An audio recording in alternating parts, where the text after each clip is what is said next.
पाटीदार समाज के सैकड़ों समाजजनों द्वारा आलोट तहसील परिषद में एसडीएम मनीषा वास्कले को ज्ञापन दिया गया, जहां एक और भारतीय जनता पार्टी के कद्दावर नेता कालू सिंह परिहार पार्टी के विजय जुलूस में शामिल हुए। उसी के दूसरे दिन पाटीदार समाज ने लगाए गंभीर आरोप। आलोट एसडीएम के नाम ज्ञापन देकर 5 लोगों के खिलाफ ज्ञापन सौंपा। मामला है चुनाव में जीत हार वाले समीकरण को लेकर, जहां एक और भारतीय जनता पार्टी के अपने 8 उम्मीदवार जिताने पर सफल रही, वहीं पर विपक्ष कांग्रेस पार्टी 11 उम्मीदवार विजयश्री हासिल की। 4 निर्दलीय प्रत्याशी के चुनाव जीतने के बाद क्या कारण था कि अल्पमत में आई हुई भाजपा 11 मत लाकर टाई अप पहुंच गई। पाटीदार समाज एक वार्ड क्रमांक 6 के प्रत्याशी रंगलाल पाटीदार का वोटिंग के लिए उपस्थित न होना, एक पाटीदार समाज के द्वारा अपहरण जैसे गंभीर आरोप लगाने वाले मामले को लेकर जन चर्चा का विषय आज बना हुआ है। वर्तमान चुनाव में आलोट जनपद अध्यक्ष उम्मीदवार के पति कालू सिंह परिहार एवं उनके पुत्र पर भी आरोप लगाए गए। अब आने वाले समय पर पता लगेगा कि उम्मीदवार स्वयं लापता हुआ या किसी के द्वारा अपहरण किया गया। जब तक तथ्य सामने नहीं आते हैं, जब तक यह सवाल एक प्रश्न बनकर रह जाएगा। जब इस संबंध में नवनिर्वाचित जनपद अध्यक्ष प्रतिनिधि कालू सिंह परिहार से पूछा गया तो उन्होंने कहा कि जो भी आरोप लगाए जा रहे हैं वह निराधार है। आज पाटीदार समाज एकत्रित हुआ है। रंगलाल पाटीदार जो कि हमारे साथ में विगत 28 दिनों से हमारे साथ में था और उसने भाजपा के कालू सिंह परिहार व उनके गुंडागर्दी के उनने षड्यंत्र रचा और उन्होंने रंगलाल पाटीदार को उठा लिया। आज भी विगत 5-7 दिनों से कालू सिंह परिहार के कस्टडी में है रंगलाल पाटीदार, और रंगलाल पाटीदार के परिवारजन ने आलोट थाने पे एक आवेदन दिया है कि मेरी जान को खतरा है, मुझे जान से मारने की धमकी दी गई है राकेश पाटीदार और जगदीश पाटीदार ने। तो इस विरोध में हम समस्त पाटीदार समाज ताल और आलोट के समस्त पाटीदार समाज के लोग आज यहाँ इकट्ठित हुए हैं और हमने एसडीएम साहिबा को एक ज्ञापन दिया है जिसमें वास्तविक यह जाँच की जाए कि रंगलाल जो दोषी हैं उसने साठगांठ कर कालू सिंह परिहार से साठगांठ कर उसने चुनाव आयोग को बाधित किया है और वह अभी अपने घर पे नहीं पहुंचा है विगत 8-10 दिनों से। और रंगलाल पाटीदार कल से किसी भी प्रकार की हानि, उसके साथ में कोई घटना दुर्घटना प्रत्यक्ष अप्रत्यक्ष रूप से उसके साथ अगर घटना होती हैं तो उसके जिम्मेदार स्वयं रंगलाल पाटीदार, कालू सिंह परिहार और उनके संबंधित व्यक्ति साथ में रहेंगे। इसमें पाटीदार समाज, समस्त पाटीदार समाज और जगदीश पाटीदार और राकेश पाटीदार किसी भी प्रकार के दोषी नहीं रहेंगे। इसलिए हमने मैडम को ज्ञापन दिया है एसडीएम मैडम को। इसके बाद अगर कार्रवाई नहीं होती, मेंबर अपने जनपद के हम 1 महीने से साथ में थे। सभी परिवारों को सहमति के साथ हम साथ में घूम रहे थे। रंगलाल और उसके परिवार वालों ने साठगांठ करके खरीद, हो सकता है उसके परिवार बबलू ने कालू सिंह जी से पैसे लेकर हमारे साथ धोखा करा। बबलू और नीलेश पाटीदार इन दोनों ने मिलकर उसके पापा से पर डे बात करते थे। बात करने के दौरान उनको क्या डील हुई हमें मालूम नहीं है। हमारे साथ हमें जितने भी प्रतिनिधि सबके घर पे बात करवाते, डेली बात करवाते थे क्योंकि सबकी सहमति से हमारे साथ में थे। 26 तारीख को रात को उज्जैन रंगलाल को उसके भाई से हमने बात कर रहे। अब उनकी क्या बात हुई उसने हमें स्पष्ट नहीं बताया।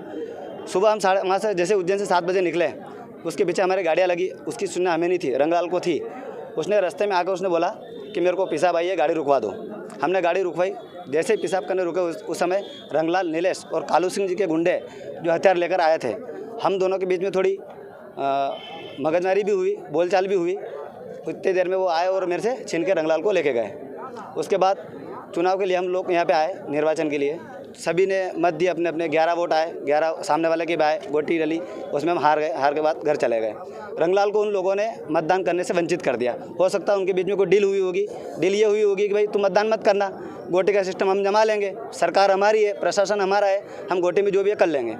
तो रंगलाल अभी तक शायद उनके घर भी नहीं पहुँचा है और कालू सिंह जी घर पे ही है शायद। वो अब आरोप ये लगा रहा है कि भाई जगदीश पाटीदार और राकेश पाटीदार से मेरे को खतरा है। भाई हम चुनाव हार गए, हम हमारे घर चले गए, हमें उससे कोई लेना ना देना कुछ भी नहीं। भाई जो उसने जो गद्दारी समाज के साथ करी है, समाज उसको कुछ भी दंड दे। वह उसके गांव में जाए, उसके गांव के लोग उसको मारे ठोके, कुछ भी करे, उसकी जवाबदारी मैं तो नहीं ले सकता, ना मेरे पापा ले सकते हैं। भाई समाज वाले जो दंड देंगे उसको, वो समाज वाले की जवाबदारी है। वो जो आरोप लगा रहा है वो सरासर निराधार है और गलत है। जो हमारे साथ धोखाधड़ी करी है, उसके बाद वो छीना चोरी कर रहा है कि भाई हमसे खतरा। भाई मेरे से किस बात का खतरा है? जब 1 महीने भर से मेरे साथ रहा है, प्रेम से रहा है, अच्छे से रहा है, धोखाधड़ी उसने करी है, हमें उससे कोई लेना देना नहीं है। वो उसके जो मर्जी आए वो करे, हमें कोई मतलब नहीं है। हमारा ये है कि हमारे जो खिलाफ आवेदन दिया है वो गलत दिया है, उसके खिलाफ हम ज्ञापन देने आए हैं। और कालू सिंह जी जो गुंडागिरी करके जो हमारा जो मेंबर था उसको हमसे छीना है, हो सकता है वो किस कंडीशन में है ये हमें जानकारी नहीं है। बताया ये भी जा रहा है कि उनकी इच्छा से वो गए थे। इच्छा से अगर जाता तो हमें बता देता तो हम उसको घर भेज देते।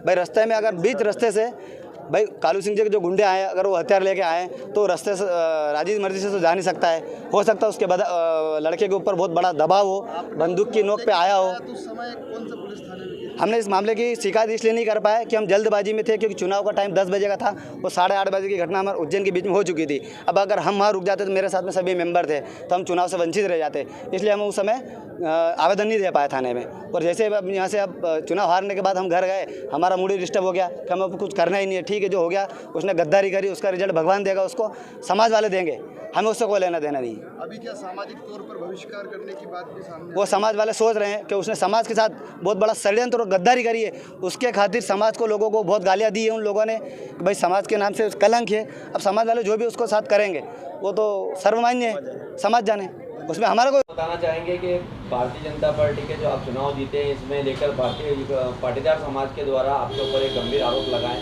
इस मामले में आप क्या कहना चाहेंगे? यार जो आरोप लगा उसका मुझे पता ही नहीं कि आरोप क्यों लगाया, क्या कैसे लगाया गया। ये आरोप जहाँ तक मुझे लगता है कि पूरा का पूरा निराधार है। मुझे इस मामले में कोई जानकारी नहीं है और ऐसे आरोप लगाना ठीक नहीं है। ऐसा आरोप कैसे लगा सकते हैं? सर उनका ये कहना है कि हमारे कैंडिडेट का अपहरण किया है। वो स्वतंत्र है, कुछ भी कह सकते हैं। हम क्यों अपहरण करेंगे किसी का? प्रजातंत्र है, इसमें अपहरण की आवश्यकता कहाँ से पड़ गई? मैं क्यों करूँ ऐसा काम? उनका इल्जाम है कि रंगलाल पाटीदार आज भी आपके पास में ही है। हमारे पास क्या है? मेरे पास आज तक भी उसके नंबर भी नहीं है मेरे पास। और हमारे पास क्यों है? मैं क्यों करूँ ऐसा काम? यार ये निराधार है, कोई भी आरोप कैसे लगा सकता है? उसका अपन क्या कर सकते हैं? आरोप लगा, स्वतंत्रता है, कोई भी आरोप लगा सकता है, पर आरोप निराधार है। इस आरोप में कोई सत्यता नहीं है। चुनाव की जीत को लेकर आप क्या कहना चाहते हैं आलोट के क्षेत्रवासियों की जनता के लिए? क्षेत्रवासी की जनता के लिए मैं बहुत बधाई देना चाहूँगा। और क्षेत्र में विकास के लिए हम पहले भी हमने बहुत सारा विकास किया है। इस बार भी जो गरीबों के लिए प्रधानमंत्री आवास, शौचालय और अन्य सारी योजना का काम जो है गरीबों के लिए करने के लिए तत्पर रहेंगे। 24 घंटा सेवाएं देंगे। और भारतीय जनता पार्टी के माध्यम से केंद्र में सरकार है, मध्य प्रदेश में सरकार है, वहाँ से फंड ला के इस क्षेत्र को और अच्छा काम करने का प्रयास करेंगे। जी ओके।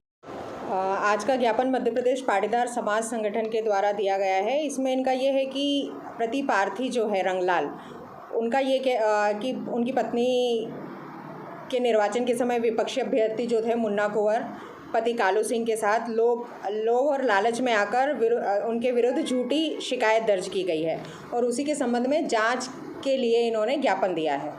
क्या कार्रवाई करेंगे मैडम? इसमें जो इनका कहना था ज्ञापन में जो मेन मुद्दा है कि वहाँ पर आके उन्होंने एक शिकायत प्रस्तुत की है कि इन लोगों से मुझे अपने जान का खतरा है। तो मैं टीआई साहब से बोल करके और इस आवेदन की जांच करवा लूँगी कि आवेदन स्वयं आके दिया है या किसी के माध्यम से भिजवाया गया है।